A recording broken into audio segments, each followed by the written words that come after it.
উপদেষ্টা এবং ওনারা তদন্ত করে দেখো যে আমাদের জায়গা ওরা জোরপূর্বক বালু ফেলা দিচ্ছে, আমাদের দাদা আমাদের বাচ্চার বাবা ওদের এই জায়গা ওরা দখল করতেছে। এটার জন্য আমরা তদন্ত ভয় দেখানো হচ্ছে।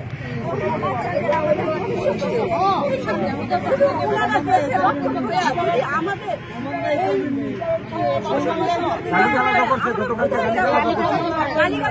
আমরা কোথায় যাবো, আমরা কোথায় গিয়ে বিচার করবো?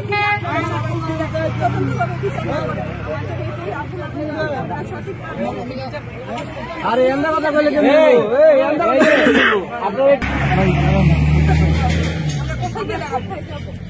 উনি জন্য এসে আমাদের যেরকম নানান ধরনের হুমকি কি করছে, তাহলে এটার বিচার কি? আমরা তো অন্যের সম্পদ জোর জবরদস্তি করে দখল করছি, আমাদের নিজেদের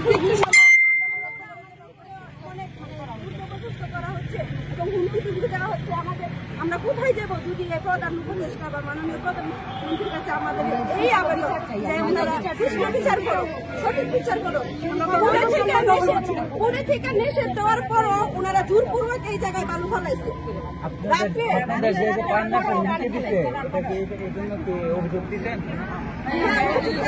এলাকার লোকগুলো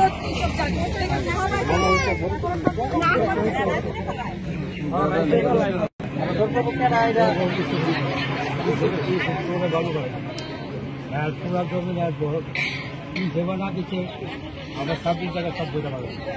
26 টাকা হয় আমার ছোট ভাইয়ের কাছে প্রশাসনের কাছে আপনি কি চান? প্রশাসনের জনগণের কাছে আমার বিচার দিতে হবে। আমার বিচার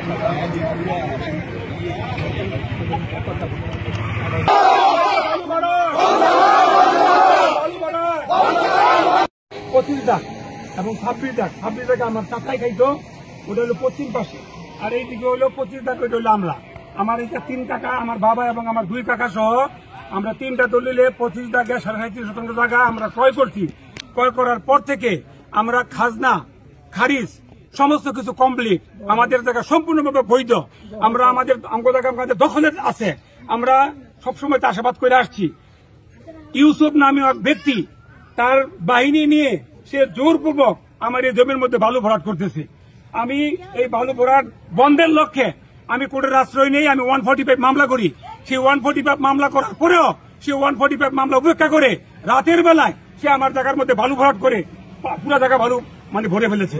আপনারা দেখেন রাস্তার এই পাশেও সে নিজে বেড়া দিয়ে রাখছে, তার ইচ্ছা মতন বেড়া দিয়ে রাখছে, এই পাশেও বেড়া দিয়ে রাখছে। হ্যাঁ, আমার সীমানা আপনার এই পিলার থেকে ওই পিলার পর্যন্ত আমার সীমানা। সে লোকদের কাছে বলে, প্রশাসনের কাছে বলে যে আমি 25 টাকা বালু বানাই না, আমি বালু বানাই 26 টাকা।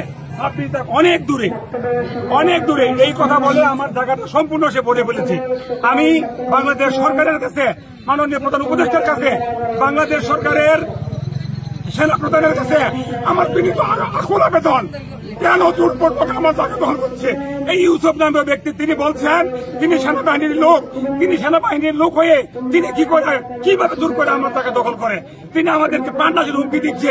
গতকালকে আপনারা দেখবেন, আমরা ফেসবুকে অনেক মানুষ দেখেছে, সে আমাদেরকে বিভিন্ন ভাষায় গালিগালাজ করতে, মাঠে হাত তুলেছে, হুমকি দিচ্ছে আমাদেরকে, সে মেরে ফেলবে আমাদেরকে জোরপূর্বক। আমরা যখন বাধা দিতে আসি তিনি বলেন পাড়া দিয়ে ভালো তলা ঢাকায় রাখবো আমাদেরকে।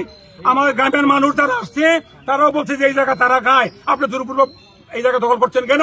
তাদের সাথেও তিনি খারাপ ব্যবহার করছেন, হুমকি দামকি দিচ্ছেন, এইটা করবো সেটা করবো, পুলিশ দিয়ে ধরাই দিব, এরকম বিভিন্ন ভাবে সেও আমাদেরকে ভয়ভীতি দেখাচ্ছেন। আমি এই বাংলাদেশ সরকারের কাছে, প্রধান উপদেষ্টার কাছে এবং বাংলাদেশ সরকারের যিনি সেনাপ্রধান, সেনাবাহিনী এই মাননীয় সেনাপ্রধানের কাছে আমার আকুল আবেদন, আমার জায়গা কৃপাপূর্বক দয়া করে আমার জায়গা রক্ষা করুন।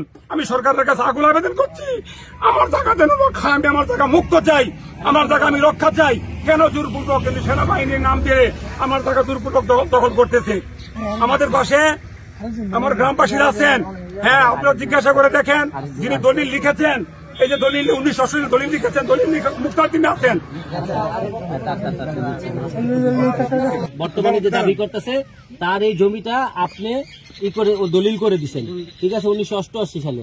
এইটার সত্যতা বা এটার আপনার সম্পর্কে আপনি হ্যাঁ বলেন। আমি 1988 সালে এই দলিল আমি লিখছি, এই দলিল লেখার পরে ওরা এই জায়গা দখলে আছে। কারা এটা তার নাম? এই যে এই তিনজনে, নরেন্দ্র নরেন্দ্র, বিনন্দ বিনন্দ মহানন্দ। এবং মহানন্দ, এই তিনজনে এই দখলে আছে। এবার এই বছর প্রায় সূত্রের মালিক। আর নিচে যেটা বিক্রি করছে এটা হলো 26 পিছনে, আর হেরা যেটা এটা 25 সামনে। কি শুনতে পেরে